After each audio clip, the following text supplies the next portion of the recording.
Kuasa hukum terdakwa Richard Eliezer yakni Roni Talapesi meminta Majelis Hakim Pengadilan Negeri Jakarta Selatan bebaskan kliennya dari segala tuntutan dari kasus tewasnya Brigadir J di Duren 3.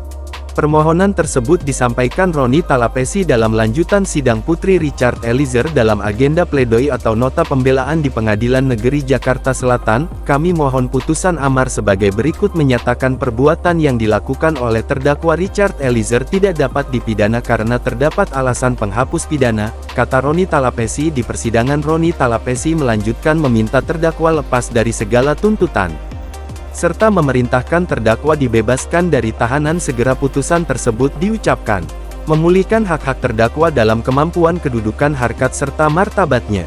Kemudian menetapkan barang bukti berupa 1 KTP atas nama terdakwa Richard Eliezer dan 1 unit telepon seluler merek Redmi warna hitam agar dikembalikan kepada terdakwa, sambungnya.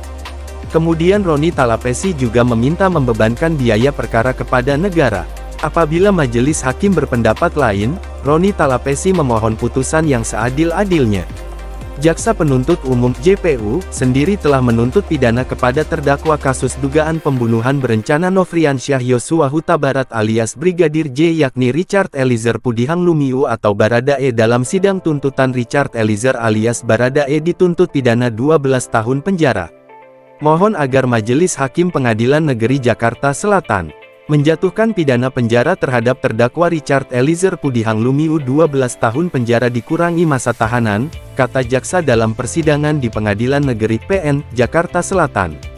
Jaksa menyatakan, perbuatan terdakwa Baradae terbukti secara sah dan meyakinkan melakukan tindak pidana turut serta melakukan pembunuhan terhadap seseorang secara bersama-sama sebagaimana yang didakwakan. Dalam tuntutannya jaksa menyatakan, Richard Eliezer Pudihang Lumiu atau Baradae bersalah melanggar pasal 340 KUHP junto pasal 55 ayat 1 pertama KUHP sebagaimana dakwaan primer. Menyatakan terdakwa Richard Eliezer Pudihang Lumiu terbukti secara sah dan meyakinkan menurut hukum bersalah melakukan tindak pidana turut serta melakukan pembunuhan yang direncanakan terlebih dahulu sebagaimana yang diatur dan diancam dalam dakwaan pasal 340 junto pasal 55 ayat 1 ke 1 KUHP, kata jaksa.